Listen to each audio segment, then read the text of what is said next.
Shalom Aleichem à toutes et à tous. La combustion d'un rare mélange d'encens directement devant le Aaron, devant l'Arche Sainte, était destinée à produire un sentiment d'admiration particulière pour le lieu dédié au service divin. C'était une rare concoction d'épices spéciales, on parle de la kétoret, si bien que dès que quelqu'un entrait dans ce lieu-là, l'arôme de cet encens pénétrait dans son âme, dans sa neshama, et lui donnait un sentiment de respect, d'élévation. L'arôme délicieux, puissant, créait dans notre esprit un amour et un honneur pour la maison du maître du monde.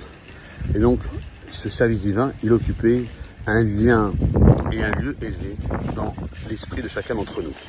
Alors il faut retenir cette leçon, que la Kadosh Baruch Hu, le maître du monde, ne se reposait pas simplement sur notre intellect. On doit comprendre par nous-mêmes que le service à l'époque du temple, aujourd'hui dans les synagogues, et c'est ce qu'il y a de plus agréable, on encourageait ce sentiment par le biais d'une bonne odeur dans le Mikdash. Ça doit être une leçon capitale pour nous. On doit mémoriser cette leçon de Dieu et offrir la kétoret pour tout ce qui a trait à la Torah. Nous sommes initiés à ce principe de conférer une bonne odeur aux bonnes choses dans ce monde. Chez les nations du monde, c'est toujours le contraire. Les choses dénuées d'importance ont toujours une bonne odeur. Il y avait des hippodromes, des glorieux hippodromes, ces lieux pervers où des milliers de personnes assistaient au spectacle d'hommes jetés au lion. C'était une belle odeur pour eux. C'est la culture de l'aristocratie romaine. Quelle gloire de voir un lion prendre la tête d'un homme dans sa bouche et l'écraser, à l'image d'une cacahuète. Toute la famille se rassemblait pour une après-midi de bonne culture. Lorsque le lion mordait dans le crâne de la victime, le maître de la maison se tournait vers sa femme et lui glissait « Tu as entendu ce craquement? C'est un sacré craquement. » Aujourd'hui, il profite de spectacles similaires.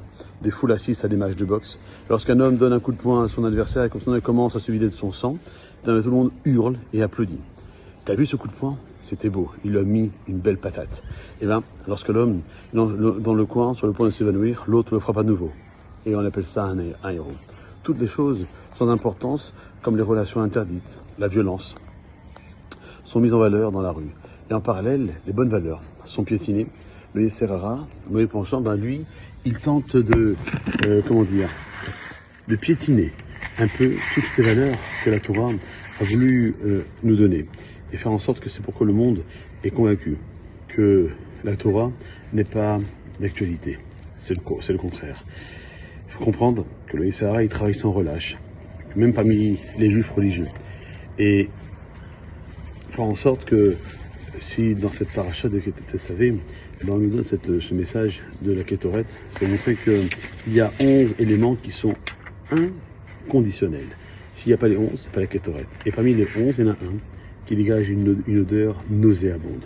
Et bien cette odeur nauséabonde, on doit évidemment l'inclure dans la composante de l'encens pour que cet encens, cette kétoret, soit valable. Alors, faisons en sorte de préférer que lorsqu'on sent une belle odeur comme celle de l'encens dans les choses de la Torah, et on doit donc s'activer à prendre position contre les Yetzer Hara, à dire la vérité, à créer une bonne odeur autour de nous, et tout ce qui est attaché à Dieu et à la Torah, tout ce qui appartient à Dieu et à sa Torah est beau à nos yeux. Tout ce qui est lié à notre nation, à notre Torah, à notre pratique de Torah, à notre service de Dieu est admirable. Bien entendu, cela n'a aucun rapport avec Dieu, c'est anti-Torah. Cela peut être, c'est la seule beauté que l'on peut reconnaître, c'est savoir que le chemin de la Torah, le chemin des Mitzvot. Pour nous, rien n'est plus élégant qu'un juif qui respecte la Torah. Plus il la respecte, plus il est beau.